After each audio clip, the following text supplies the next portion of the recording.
வணக்கம். இன்றைய முக்கிய செய்திகள். புதுச்சேரி ரங்கப்பிள்ளை வீதியில் அமைந்துள்ளது ராஜ் நிவாஸ், புதுச்சேரி துணைநிலை ஆளுநர் மாளிகை. இங்கு துணைநிலை ஆளுநர் கைலாசநாதன் உட்பட அரசு அதிகாரிகள், பணியாளர்கள் என 50க்கும் மேற்பட்டோர் உள்ளனர். இந்நிலையில் கடந்த 14ஆம் தேதி ஆளுநர் மாளிகைக்கு வெடிகுண்டு மிரட்டல் விடுக்கப்பட்டு இது தொடர்பாக சைபர் கிரைம் போலீசார் விசாரணை செய்த நிலையில் தற்பொழுது மீண்டும் வெடிகுண்டு மிரட்டல் விடுக்கப்பட்டுள்ளது.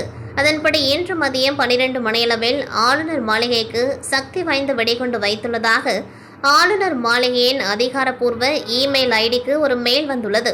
இதனை பார்த்த ஆளுநர் மாளிகை அதிகாரிகள் உடனடியாக காவல்துறைக்கு தகவல் தெரிவித்ததன் பேரில் வெடிகுண்டு நிபுணர்கள் மோப்பனாய் உதவியுடன் தற்பொழுது போலீசார் சோதனையில் ஈடுபட்டுள்ளனர். மேலும் ஆளுநர் மாளிகை அமைந்திருக்கக்கூடிய சாலை இருபுறமும் தடுப்பு கட்டைகள் அமைக்கப்பட்டு பொதுமக்கள் மற்றும் வாகனங்கள் செல்ல முடியாத வகையில் தடுக்கப்பட்டுள்ளது. புதுச்சேரியில் கடந்த சில தினங்களாகவே முதலமைச்சர் இல்லம், மாவட்ட ஆட்சியர் அலுவலகம், புதுச்சேரி தலைமை தீயணைப்பு நிலையம் உள்ளிட்ட அலுவலகங்களுக்கு வெடிகுண்டு மிரட்டல் விடுக்கப்பட்டது. அதனைத் தொடர்ந்து அவை பொருளி என்பது தெரியவந்த நிலையில் தற்பொழுது துணைநிலை ஆளுநர் மாளிகைக்கு 2வது முறையாக வெடிகுண்டு மிரட்டல் விடுத்துள்ள சம்பவம் புதுச்சேரியில் பரபரப்பை ஏற்படுத்தியுள்ளது. புதுச்சேரி அரியங்குப்பம் தொகுதியில் உள்ளது செட்டிக்குளம் பகுதி. இங்கு சாலையை ஆக்கிரமித்து வீடுகளை கட்டி 20 குடும்பங்கள் கடந்த 20 ஆண்டுகளுக்கு மேலாக வசித்து வருகின்றனர். இந்நிலையில் சாலை விரிவாக்க பணிக்காக அங்குள்ளவர்களை காலி செய்யுமாறு பொதுப்பணித்துறையினர் கடந்த சில மாதங்களாக அவர்களை அறிவுறுத்தினர். மேலும் அங்கு வசிக்கும் குடும்பங்களுக்கு அருகில் உள்ள அரசுக்கு சொந்தமான இடத்தில் பட்டாவும் வழங்கப்பட்டது. ஆனாலும் அங்கிருந்து காலி செய்ய மறுத்து தொடர்ந்து அவர்கள் அங்கே குடியிருந்து வருகின்றனர்.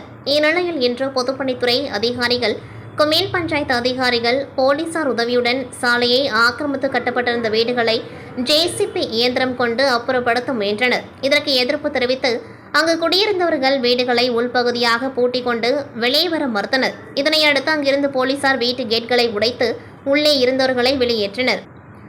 தொடர்ந்து வெளியேற்றப்பட்டவர்கள் ஜேசிபி இயந்திரம் முன்பு நின்று போராட்டத்தில் ஈடுபட்டனர். இதனையடுத்து அங்கிருந்தவர்களை போலீசார் வலுக்கட்டாயமாக கைது செய்தனர். இதனால் அப்பகுதியில் பரபரப்பு ஏற்பட்டது. தொடர்ந்து போராட்டத்தில் ஈடுபட்டவர்களை போலீசார் கைது செய்த நிலையில் அங்குள்ள ஆக்கிரமிப்புகளை அதிகாரிகள் அகற்றி வருகின்றனர். சென்னை சூப்பர் கிங்ஸ் அணி நிர்வாகம் சார்பில் பள்ளி மற்றும் கல்லூரி மாணவர்களிடையே கிரிக்கெட் ஆர்வத்தை ஊக்கப்படுத்த சூப்பர் கிங்ஸ் அகாடமி நிறுவப்பட்டு உலகெங்கிலும் 25க்கும் மேற்பட்ட சூப்பர் கிங்ஸ் அகாடமி கிரிக்கெட் பயிற்சி மையம் செயல்பட்டு வருகின்றது. இந்நிலையில் புதுச்சேரியில் சூப்பர் கிங்ஸ் அகாடமியின் முதல் பயிற்சி மையம் மூலகுளம் பகுதியில் உள்ள தனியார் பள்ளியில் திறக்கப்பட்டது. சென்னை சூப்பர் கிங்ஸ் அணியின் முன்னாள் கேப்டன் ருத்ராஜ் கைக்வாட், சென்னை அணியின் தலைமை செயல் அதிகாரி காசி விஸ்வநாதன் ஆகியோர் பங்கேற்று கிரிக்கெட் அகாடமி திறந்து வைத்தனர். சிறப்பு விழாவில் புதுச்சேரி ஆதிதிராவிடர் நலத்துறை அமைச்சர் சாய் சரவணகுமார், சட்டமன்ற உறுப்பினர் சிவசங்கரன் உள்ளிட்ட 500க்கும் மேற்பட்ட மாணவர்கள் பங்கேற்றனர். தொடர்ந்து செய்தியாளர்களை சந்தித்தவர், சென்னை டீம் நல்ல டீம், சரியாக ஆடவில்லை, அது உண்மைதான், வரும் போட்டிகளில் நன்றாக ஆடுவார்கள் என நம்பிக்கை உள்ளது என புதுச்சேரியில் கிரிக்கெட் அகாடமி துவக்க விழாவில் சென்னை அணியின் தலைமை செயல் அதிகாரி காசி விஸ்வநாதன் தெரிவித்துள்ளார்.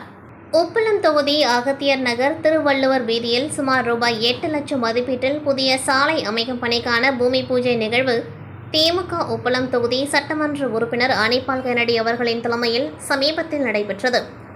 அப்பகுதி குடியிருப்போரின் கோரிக்கை ஏற்று இப்பணிகள் துவங்கப்பட்டன. தற்பொழுது சாலை அமைக்கும் பணிகள் வேகமாக நடைபெற்ற நிலையில் உப்பளம் தொகுதி எம்எல்ஏ அனிபால் கென்னடி அவர்கள் நேரில் சென்று அதிகாரிகளுடன் இணைந்து பணிகளை பார்வையிட்டு தார் பதிக்கும் பணிகளை துவக்கி வைத்தார். இந்நிகழ்வில் நகராட்சி உதவி பொறியாளர் யுவராஜ், இளநிலை பொறியாளர் சண்முகம் மற்றும் பணி ஆய்வாளர் ரவிச்சந்திரன் ஆகியோர் பங்கேற்றனர். இதனைத் தொடர்ந்து ஸ்ரீ ஆனந்தம் நிவாஸ் அடுக்குமாடி குடியிருப்பு வீட்டு உரிமையாளர்கள் அமைப்பு சார்பில் உப்பளம் தொகுதி எம்எல்ஏ அனிபால் கென்னடி அவர்களுக்கு நன்றியும் பாராட்டும் தெரிவித்து சிறப்பு விழா நடைபெற்றது. மேலும் இக்கூட்டத்தில் 2 முக்கிய தீர்மானங்கள் நிறைவேற்றப்பட்டன. 1, பாதாள சாக்கடை திட்ட பணிகளை விரைவில் முடிக்க வேண்டும். அதன் பின்னர் குடிநீர் குழாய்கள் பராமரித்து சுத்தம் செய்யும் பணிகளை உடனடியாக துவங்க வேண்டும். பழுதடைந்த ஸ்லாப்புகளை விரைவில் புதுப்பிக்கப்பட வேண்டும். 2, திருவள்ளுவர் சாலையும் அவ்வை நகர் வழியாக தேங்காய் திட்டு துறைமுகத்துடன் இணையும் புதிய கான்கிரீட் சிமெண்ட் சாலை அமைக்க வேண்டும் என கோரிக்கையை சட்டமன்ற உறுப்பினர் முன்னிலையில் விடுக்கப்பட்டது. அதையும் செய்து தருவதாக சட்டமன்ற உறுப்பினர் உறுதியளித்தார். உடன் குடியிருப்பு உரிமையாளர்கள், பிரசிடென்ட் மாணிக்கம், கமிட்டி உறுப்பினர்கள், கிளை செயலாளர்கள் ராகேஷ் ஆகியோர் கலந்து கொண்டார்கள்.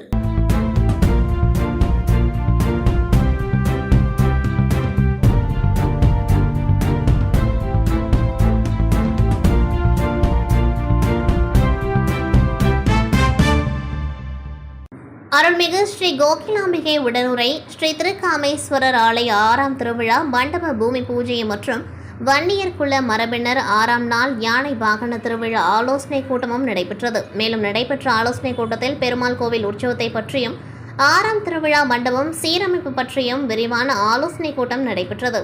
இதில் வன்னியர் சங்க தலைவர் மதியழகன், சம்பத், பிரேம்குமார், சத்தியமூர்த்தி, சேந்தாமரை கண்ணன், மாறன், முருகன், ரமணன், மணிகண்டன், பெருமாள், பாபு, விமல்ராஜ், சுதர்சன ஆசிரியர், தண்டபாணி ஆசிரியர் உட்பட வன்னியர் குல மரபினர்கள் திரளானோர் கலந்து கொண்டு விழாவினை சிறப்பித்தனர். நிகழ்ச்சிக்கான ஏற்பாட்டினை வன்னியர் மடம் தனி அதிகாரி ராமதாஸ், விழா குழுவினர் மற்றும் வன்னியர் மடம் பராமரிப்பு குழுவினர் வெகு சிறப்பான முறையில் செய்திருந்தனர்.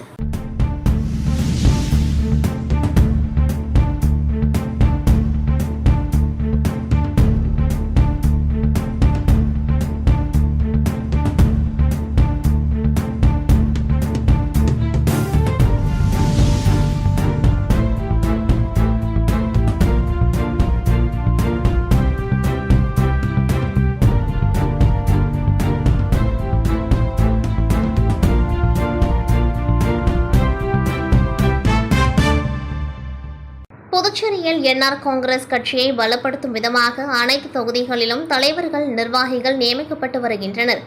இந்நிலையில் மண்ணாடிப்பட்ட தொகுதிக்கு புதிய நிர்வாகிகள் நியமிக்கப்பட்டுள்ளனர்.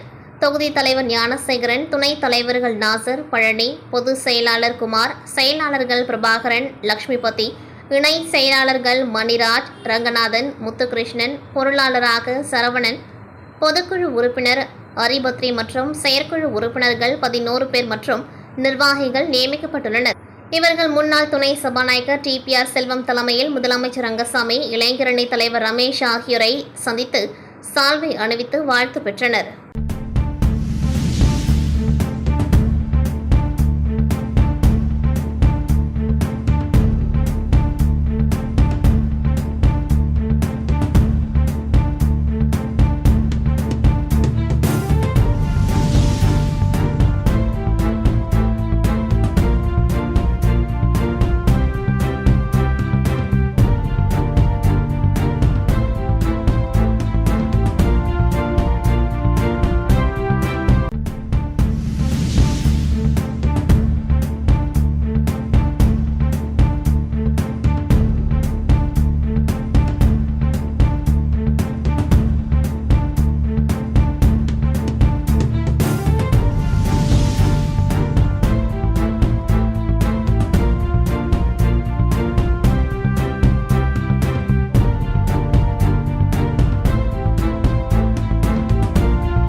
கடலூரில் தமிழ்நாடு அரசு நியாய விலைக்கடை பணியாளர் சங்கத்தின் சார்பில் கடலூர் வட்டாட்சியர் அலுவலகம் எதிரில் மாவட்ட தலைவர் ப. கந்தன் தலைமையில் கண்டன ஆர்ப்பாட்டம் நடைபெற்றது. விரல் ரேகை பதிவு, ஆதார் சரிபார்ப்பு 40% மீண்டும் நடைமுறைப்படுத்துதல், டிஎன்சிஎஸ்சி எடைத்தராசு அலுவலக கணினியோடு இணைத்து ரசீது வழங்கிய பின்தான் நியாய விலைக்கடை தராசை விற்பனை நிலையத்துடன் இணைக்க வேண்டும். பொது விநியோக திட்டத்திற்கு தனித்துறை அமைக்க வேண்டும். அத்தியாவசிய பொருட்கள் அனைத்தும் சரியான எடையில் தரமான பொருட்களை பொட்டலமாக வழங்க வேண்டும். கல்வி தகுதிக்கேற்ப ஊதியம் வழங்குதல் உள்ளிட்ட 30 அம்ச கோரிக்கைகளை வலியுறுத்தி தமிழக அரசை கண்டித்தும் கோஷங்களை எழுப்பி ஆர்ப்பாட்டத்தில் ஈடுபட்டனர். உடனடியாக பேச்சுவார்த்தை நடத்தி நிறைவேற்ற வேண்டும் என போராட்டத்தில் ஈடுபட்டவர்கள் அரசுக்கு கோரிக்கை வைத்தனர். புதுச்சேரி மாநிலம் காரைக்கால் அன்னை தெரசா அரசு பெண்கள் மேல்நிலைப் பள்ளியில் காரை மாவட்ட முதன்மை கல்வி அதிகாரி மற்றும் பொறுப்பு மேல்நிலை கல்வி துணை இயக்குநர் விஜயமோகனா தலைமையில் பள்ளியின் நூலகர் ராஜலட்சுமி ஏற்பாட்டில் ஓய்வு பெற்ற மேல்நிலை கல்வித்துறை துணை இயக்குநர் கோவிந்தராஜ் வாழ்த்துரை வழங்கி பள்ளியின் துணை முதல்வர் ஞானப்பிரகாசம் தலைமை உரையாற்றினார். உலக புத்தக தினத்தை முன்னிட்டு ரீட் யோர் வே, உங்கள் வழியில் படியுங்கள் என்பதை பள்ளி மாணவர்களுக்கு விழிப்புணர்வு ஏற்படுத்தப்பட்டது. மேலும் பள்ளியின் மூத்த விரிவுரையாளர் செல்வராணி வாழ்த்துரை வழங்கி நிகழ்ச்சி தொகுப்பாளராக விரிவுரையாளர் உடற்கல்வி ஜெயலட்சுமி மற்றும் விரிவுரையாளர் சிவக்குமார் நன்றியுரையாற்றினர். உலக புத்தக தினத்தை முன்னிட்டு கோபுர வடிவிலும் கொழு தர்பார் வடிவிலும் புத்தகங்களை அடுக்கி மாணவிகளுக்கு பள்ளியின் நூலகர் ராஜலட்சுமி புத்தகத்தின் மகத்துவம் பற்றி விழிப்புணர்வு நிகழ்ச்சியினை சிறப்பாக ஏற்பாடு செய்திருந்தார்.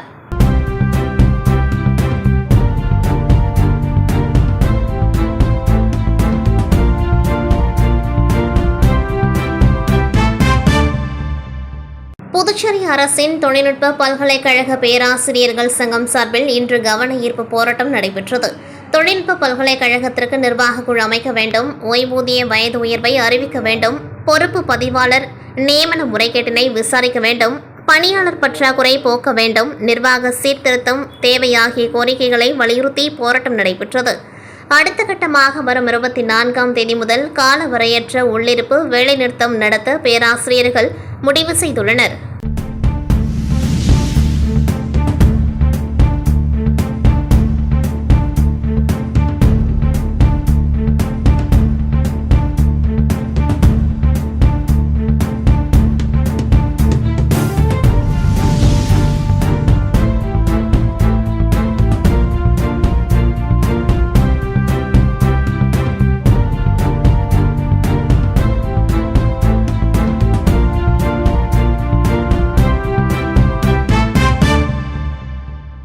புதுச்சேரி மதகடிப்பட்டு ஸ்ரீ மணக்குள விநாயகர் கலை மற்றும் அறிவியல் கல்லூரியில் 2022-25ஆம் ஆண்டில் கல்வி பயின்ற மாணவர்களுக்கு பணி நியமன ஆணை வழங்கும் விழா மற்றும் வேலைவாய்ப்பு மலர் வெளியீட்டு விழா மற்றும் தேசிய முதல்நிலை தேர்வுகளில் வெற்றி பெற்ற வணிகவியல் மாணவர்களுக்கு பரிசளிப்பு விழா நிகழ்ச்சி கல்லூரியின் கலையரங்கில் குத்துவிளக்கேற்றி இனிதே துவங்கியது. நிகழ்வில் ஸ்ரீ மணக்குள விநாயகர் கல்வி அறக்கட்டளையின் தலைவர் தனசேகரன், செயலாளர் நாராயணசாமி கேசவன், பொருளாளர் ராஜராஜன், இணை செயலாளர் வேலாயுதம் ஆகியோரின் வாழ்த்துக்களுடன் துவங்கிய நிகழ்வில் கல்லூரியின் இயக்குநர் மற்றும் முதல்வர் வெங்கடாச்சலபதி அவர்கள் நிகழ்ச்சிக்கு முன்னிலை வகித்து 450 மாணவர்களுக்கு பணி நியமன ஆணை வழங்கினார்.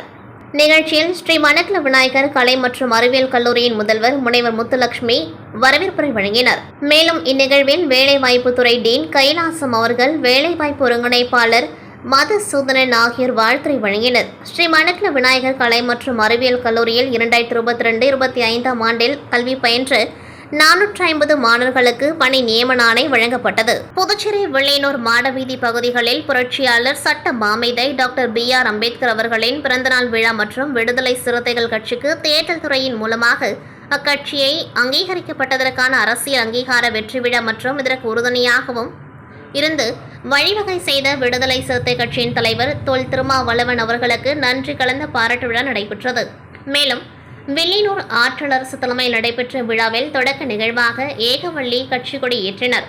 அதனைத் தொடர்ந்து அன்வரசன் புரட்சியாளர் அம்பேத்கரின் படத்தை திறந்து வைத்தும் திருமாறன் அக்கட்சியின் பானை சின்னத்தை திறந்து வைத்தார். மேலும் இவ்விழாவில் விடுதலை சிறுத்தை கட்சியின் புதுச்சேரி மாநில துணை பொதுச் செயலாளர் பாவாணன் பாராட்டு உரையாற்றினார். அதனைத் தொடர்ந்து CPM பொதுக்குழு உறுப்பினர் பெருமாள், தமிழ் மீனவர் விடுதலை வேங்கைகள் நிறுவன தலைவர் மங்கேஷ் செல்வன் ஆகியோர் சிறப்புரையாற்றினர். மேலும் இவ்விழாவில் இளவேந்தன், திருமாநம்பி, வில்லியனூர் தொகுதி கதிர்வேல், ஆனந்த், ஊசுடு தொகுதி செல்வகவி, திருமுகில், மங்களம் தொகுதி பாலமுருகன், ஐயப்பன், பெருமாள், மங்கேர் செல்வன், கபிலன், நெடுங்கோ, பக்ருதீன், திருவரசன் என ஏராளமான விடுதலை சிறுத்தை கட்சியினர், நிர்வாகிகள், தொண்டர்கள் என 500க்கும் மேற்பட்ட பொதுமக்கள் ஏராளமானோர் கலந்து கொண்டார்கள். புதுச்சேரி ஊசுடு தொகுதிக்குட்பட்ட துத்திப்பட்டு கிராமத்தில் இயங்கி வருகின்ற ராஜம் இண்டஸ்ட்ரீஸ் நிறுவனத்தில் பணிபுரிகின்ற தொழிலாளர்களின் உரிமைகளை பறித்து தொடர்ந்து தொழிலாளர் விரோத போக்கை கடைபிடித்து வரும் நிர்வாகத்தை கண்டித்து ஊசுடு தொகுதி விடுதலை சிறுத்தைகள் கட்சியின் சார்பில் தொகுதி செயலாளர் இளந்தமிழன் தலைமையில் நடைபெற்ற தொடர் மறியல் போராட்டத்தில் புதுச்சேரி விடுதலை சிறுத்தை கட்சியின் முதன்மை செயலாளர் தேவ பொழிலன், தேர்தல் பணிக்குழு மாநில செயலாளர் அரிமா தமிழன், செந்தில், தமிழ்ச்செல்வன், தங்க கதிர்வேல் ஆகியோர் கண்டன உரையாற்றினர். மேலும் தொழிலாளர்களுக்கு ஆதரவாக நடைபெற்ற போராட்டத்தில் 12 ஆண்டுகளுக்கு மேலாக பணி முடித்த தொழிலாளர்களுக்கு முறையான EPF பென்ஷனுக்கு கம்பெனி மூலமாக வழிவகை செய்திட வேண்டும், 30 ஆண்டுகளுக்கு மேலாக பணியாற்றி ஓய்வு பெற்ற தொழிலாளர்களுக்கு பண பலன்களை உடனடியாக வழங்கிட நடவடிக்கை எடுக்க வேண்டும் போன்ற பல்வேறு கோரிக்கைகளை முன்வைத்து தொடர் மறியல் போராட்டம் நடைபெற்றது. மேலும் போராட்டத்தில் ஊசுடு தொகுதி விடுதலை சிறுத்தைகள் கட்சியின் நிர்வாகிகள், ஊர் பொதுமக்கள் என ஏராளமானோர் கலந்து கொண்டார்கள். இத்துடன் செய்திகள் நிறைவடைகின்றது. நன்றி, வணக்கம்.